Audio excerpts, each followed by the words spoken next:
He was a 100-pound dog lying on their baby. They were certain something had finally snapped. What the pediatric specialist told them left them unable to speak. Orion had been with Theo and Camilla Reeves since before their son Arlo was born. A Bernese Mountain Dog, tricolor, with a temperament that their neighborhood had collectively decided was aspirational, calm to the point of solemnity, gentle in the way that very large things sometimes are, as though aware of the mathematics of their own mass. Arlo was 6 months old and had recently transitioned to a floor sleeper, a firm, flat mat in a corner of the living room, where he took his afternoon naps, supervised while Camilla worked from the adjacent desk. Orion had always slept on his own bed across the room. He had not, in 6 months, shown any unusual behavior toward the baby. He sniffed when Arlo was first brought home, accepted the arrangement, and maintained his distance with the equanimity of a dog who has already decided what role he intends to play. It started on a Tuesday. Arlo fell asleep on his mat at his usual time. Camilla was at her desk. Orion rose from his bed, crossed the room in his unhurried way, and lay down beside the sleeping baby with his head resting on the mat adjacent to Arlo's head, not on the baby. Beside him, the warmth of the big dog's face, 2 inches from the baby's face. Camilla watched for a moment.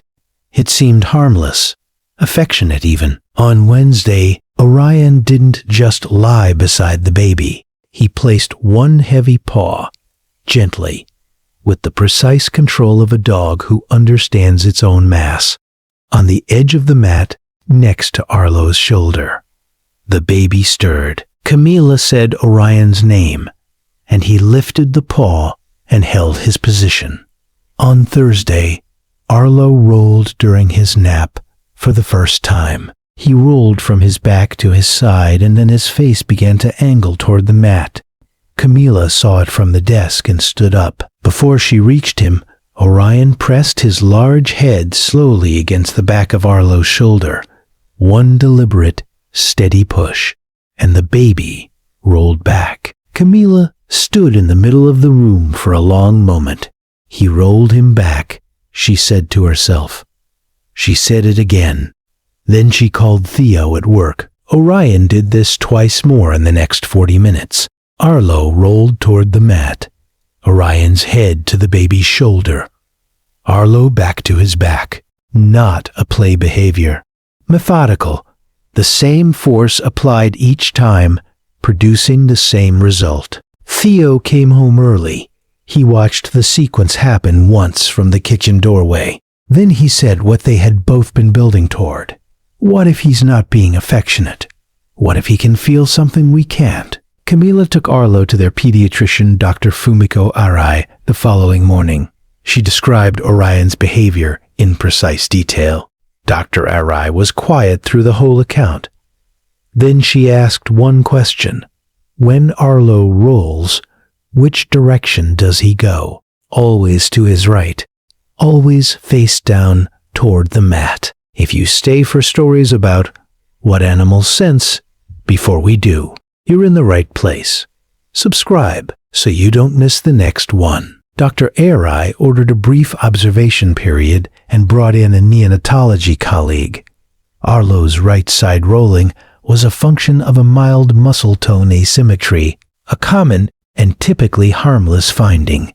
But in a 6-month-old who had recently gained the ability to roll, but not yet the ability to push himself back from a face-down position, it created a specific risk window during unsupervised sleep.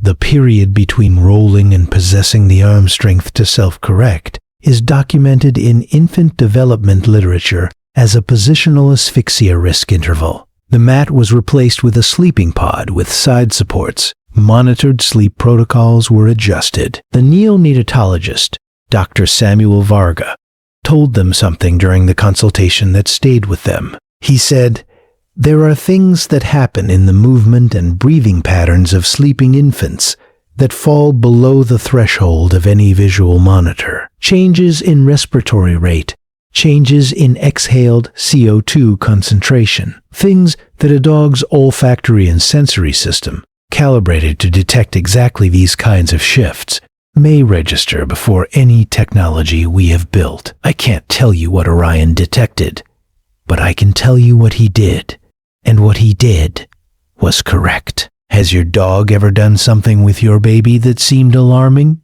until someone explained what it was responding to?